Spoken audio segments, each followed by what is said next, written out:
Hello friends, ओम श्री गणेशाय नमः। आप सभी का स्वागत है आपके अपने यूट्यूब चैनल पर। फ्रेंड्स, आज हम आपको इस वीडियो में बताने जा रहे हैं साल 2021 की मार्गशीर्ष मास की संकष्टी चतुर्थी का शुभ मुहूर्त, चंद्रोदय का समय, पूजा विधि, महत्व, नियम और संकष्टी चतुर्थी के दिन किए जाने वाले उपाय और मार्गशीर्ष मास की संकष्टी चतुर्थी की व्रत कथा के बारे में।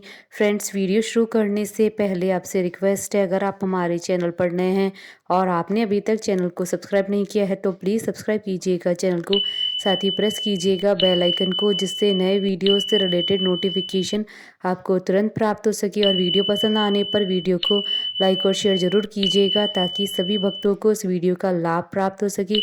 और कमेंट बॉक्स में ओम श्री गणेशाय नमः जरूर लिखिएगा। हिंदू पंचांग के अनुसार मार्गशीर्ष माह के कृष्ण पक्ष की चतुर्थी संकष्टी चतुर्थी के नाम से जानी जाती है। संकष्टी चतुर्थी का हिंदू धर्म में बहुत ही महत्व होता है। संकष्टी चतुर्थी के दिन भगवान गणेश जी की पूजा की जाती है। ऐसी मान्यता है कि इस दिन भगवान गणेश की पूजा करने से सारे संकट दूर हो जाते हैं और रुके हुए काम भी बनते हैं। संकष्टी चतुर्थी हर महीने की कृष्ण पक्ष और शुक्ल पक्ष की चतुर्थी तिथि को मनाई जाती है। पूर्णिमा के बाद आने वाली चतुर्थी को संकष्टी चतुर्थी कहते हैं और अमावस्या के बाद आने वाली चतुर्थी को विनायक चतुर्थी कहते हैं। संकष्टी चतुर्थी को भगवान गणपति की आराधना करके विशेष वरदान प्राप्त किया जा सकता है और सेहत की समस्या को भी हमेशा के लिए खत्म किया जा सकता है।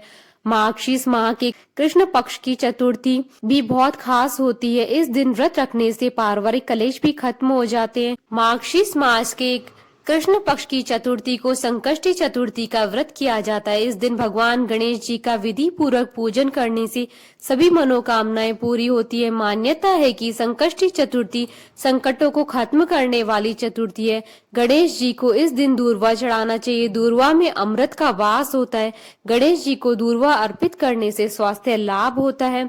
संकष्टी चतुर्थी के दिन पूजा के साथ व्रत करते हैं। भगवान गणेश जी के भक्त इस दिन व्रत रखते हैं और चंद्रमा के दर्शन के बाद ही उपवास खोलते हैं। इस दिन रखे जाने वाले व्रत में फलों का सेवन किया जा सकता है। इस दिन भगवान गणेश का ध्यान करना अति लाभदायी सिद्ध होता है। इस दिन व्रत रखने वाले जातकों को दिन में सोने से बचना चाहिए और कम बोलना चाहिए। ऐसा माना जाता है कि यदि इस व्रत को पूरे श्रद्धा भाव, विधि और आस्था के साथ किया जाए तो जीवन के सारे दुख दूर हो जाते हैं। संकष्टी चतुर्थी हर माह में आती है, इसलिए यदि कोई जातक साल की सभी संकष्टी चतुर्थियों पर व्रत रखता है तो उसे मनचाहे फलों की प्राप्ति होती है। सूर्यास्त के बाद चांद को तिल, गुड़ आदि से अर्घ्य देना चाहिए। इस अर्घ्य के बाद ही व्रती को अपना व्रत खोलना चाहिए। संकष्टी चतुर्थी हिंदू धर्म का एक प्रसिद्ध त्योहार है। हिंदू मान्यताओं के अनुसार किसी भी शुभ कार्य को करने से पहले भगवान गणेश जी की पूजा की जाती है। भगवान गणेश को अन्य सभी देवी देवताओं में प्रथम पूजनीय माना जाता है। इन्हें बुद्धि, बल और विवेक के देवता का दर्जा प्राप्त है। भगवान गणेश अपने भक्तों की सभी परेशानी और विघ्नों को हर लेते हैं, इसलिए इन्हें विघ्नहर्ता और संकट मोचन भी कहा जाता है। वैसे तो हिंदू धर्म में देवी देवताओं को प्रसन्न करने के लिए ढेरों व्रत और उपवास आदि किए जाते हैं, लेकिन भगवान गणेश जी के लिए किए जाने वाला व्रत संकष्टी चतुर्थी व्रत बहुत ही प्रचलित है। संकष्टी चतुर्थी का मतलब होता है संकट को हरने वाली चतुर्थी। संकष्टी चतुर्थी संस्कृत भाषा से लिया गया एक शब्द है जिसका अर्थ होता है कठिन समय से मुक्ति पाना। इस दिन व्यक्ति अपने दुखों से छुटकारा पाने के लिए गणपति जी की आराधना करते हैं। पुराणों के अनुसार चतुर्थी के दिन गौरी पुत्र गणेश जी की पूजा करना बहुत ही फलदायी होता है। इस दिन लोग सूर्योदय के समय से लेकर चंद्रमा उदय होने के समय तक उपवास रखते हैं। संकष्टी चतुर्थी को पूरे विधि विधान से गणपति जी की पूजा पाठ की जाती है। फ्रेंड्स, अब आइए जानते हैं मार्गशीर्ष मास की संकष्टी चतुर्थी की शुभ मुहूर्त के बारे में। हिंदू पंचांग के अनुसार इस बार संकष्टी चतुर्थी 23 नवंबर 2021 मंगलवार के दिन है। मार्गशीर्ष कृष्ण चतुर्थी तिथि प्रारंभ होगी 22 नवंबर 2021 को रात्रि 10:26 पर और मार्गशीर्ष कृष्ण चतुर्थी तिथि का समापन होगा 24 नवंबर 2021 को सुबह 12:55 पर। चंद्रोदय का समय रहेगा 23 नवंबर 2021 को रात्रि 8:37 पर। फ्रेंड्स, अब आइए जानते हैं संकष्टी चतुर्थी की पूजन विधि के बारे में। गणपति में आस्था रखने वाले लोग इस दिन उपवास रखकर उन्हें प्रसन्न कर अपने मनचाहे फल की कामना करते हैं। इस दिन आप प्रातःकाल सूर्योदय से पहले उठ जाएं।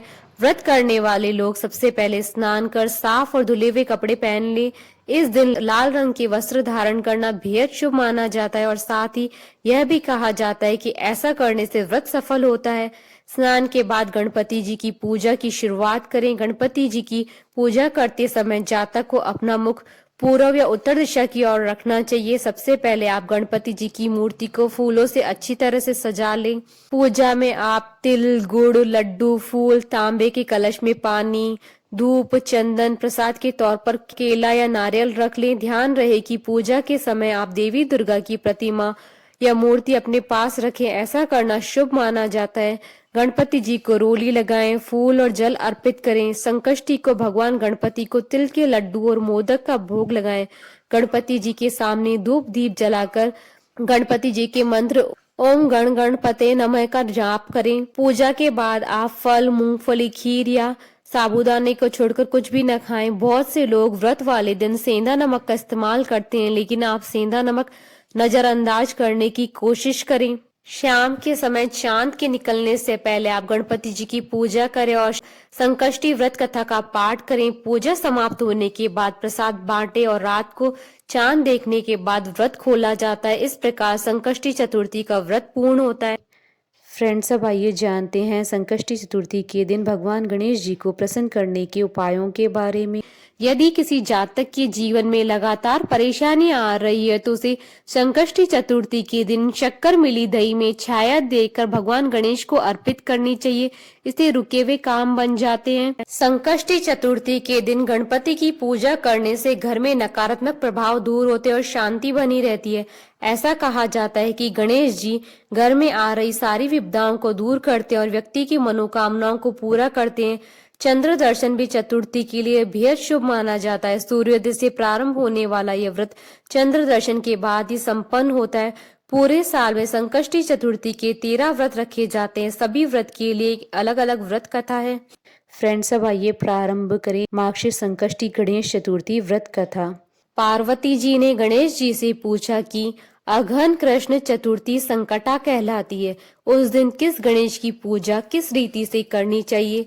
गणेश जी ने उत्तर दिया कि हे हिमालय नंदनी, अघन में पूर्वोक्त रीति से गजानन नामक गणेश जी की पूजा करनी चाहिए। पूजन के बाद अर्घ्य देना चाहिए। दिन भर व्रत रखकर पूजन के बाद ब्राह्मण को भोजन कराकर जौ, तिल, चावल, चीनी और धृत का शांकला बनाकर हवन कराएं तो वह अपने शत्रु को वशीभूत कर सकता है। इस संबंध में हम एक प्राचीन इतिहास सुनाते हैं। प्राचीन काल में त्रेता युग में दशरथ नामक एक प्रतापी राजा थे। वे राजा आखेट प्रिय थे। एक बार अनजाने में ही उन्होंने श्रवण कुमार नामक ब्राह्मण का आखेट में वध कर दिया। उस ब्राह्मण के अंधे माँ बाप ने राजा को शाप दिया कि जिस प्रकार हम लोग पुत्र शोक में मर रहे हैं, उसी भांति तुम्हारा भी पुत्र शोक में मरण होगा। इससे राजा को बहुत चिंता हुई। उन्होंने पुत्रेष्टि यज्ञ कराया। फलस्वरूप जगदीश्वर ने राम रूप में अवतार लिया। भगवती लक्ष्मी जानकी के रूप में अवतरित हुई। पिता की आज्ञा पाकर भगवान राम, सीता और लक्ष्मण सहित वन को गए, जहाँ उन्होंने खरदूषण आदि अनेक राक्षस व राक्षसियों का वध किया। इससे क्रोधित होकर रावण ने सीता जी का अपहरण कर लिया। सीता जी की खोज में भगवान राम ने पंचवटी का त्याग कर लिया और ऋषिमुख पर्वत पर पहुंचकर सुग्रीव के साथ मैत्री की। तत्पश्चात सीता जी की खोज में हनुमान आदि वानर तत्पर हुए। ढूंढते ढूंढते वानरों ने गिद्धराज संपाति को देखा। इन वानरों को देखकर संपाति ने पूछा कि कौन हो, इस वन में कैसे आए हो, तुम्हें किसने भेजा है, यहाँ पर तुम्हारा आना किस प्रकार हुआ है? संपाति की बात सुनकर वानरों ने उत्तर दिया कि भगवान विष्णु के अवतार दशरथ नंदन राम जी, सीता जी और लक्ष्मण जी के साथ दंडक वन में आए हैं। वहां पर उनकी पत्नी सीता जी का अपहरण कर लिया गया है। हे मित्र, इस बात को हम लोग नहीं जानते कि सीता कहाँ है। उनकी बात सुनकर संपाति ने कहा कि तुम सब रामचंद्र के सेवक होने के नाते हमारे मित्र हो। जानकी जी का जिसने हरण किया है वह जिस स्थान पर है वह मुझे मालूम है। सीता जी के लिए मेरा छोटा भाई जटायु अपने प्राण गंवा चुका है। यहाँ से थोड़ी ही दूर पर समुद्र है और समुद्र के उस पार राक्षस नगरी है। वहाँ पर अशोक के पेड़ के नीचे सीता जी बैठी हुई हैं। रावण द्वारा अपहृत सीता जी अभी भी मुझे दिखाई दे रही हैं। मैं आपसे सत्य कह रहा हूँ कि सभी वानरों में हनुमान जी अत्यंत पराक्रमशाली है, अतः उन्हें वहां जाना चाहिए। केवल हनुमान जी ही अपने पराक्रम से समुद्र लांघ सकते हैं, अन्य कोई भी इस कार्य करने में समर्थ नहीं है। संपाति की बात सुनकर हनुमान जी ने पूछा कि हे संपाति, इस विशाल समुद्र को मैं किस प्रकार पार कर सकता हूँ? जब हमारे सब वानर उस पार जाने में असमर्थ हैं, तो मैं अकेला कैसे पार जा सकता हूँ? हनुमान जी की बात सुनकर संपाति ने उत्तर दिया कि हे मित्र, आप संकट नाशक गणेश चतुर्थी का व्रत कीजिए। उस व्रत के प्रभाव से आप समुद्र को क्षण भर में पार कर लेंगे। संपाति के आदेश से संकष्टी चतुर्थी के उत्तम व्रत को हनुमान जी ने किया। हे देवी, इसके प्रभाव से हनुमान जी क्षण भर में समुद्र को लांघ गए। इस लोक में इसके समान सुखदायक कोई दूसरा व्रत नहीं है। श्री कृष्ण जी कहते हैं कि महाराज युधिष्ठिर, आप भी इस व्रत को कीजिए। इस व्रत के प्रभाव से आप क्षण भर में अपने शत्रु को जीतकर संपूर्ण राज्य के अधिकारी बनेंगे। भगवान कृष्ण का वचन सुनकर युधिष्ठिर ने गणेश चतुर्थी का व्रत किया। इस व्रत के प्रभाव से वे अपने शत्रुओं को जीतकर राज्य के अधिकारी बन गए।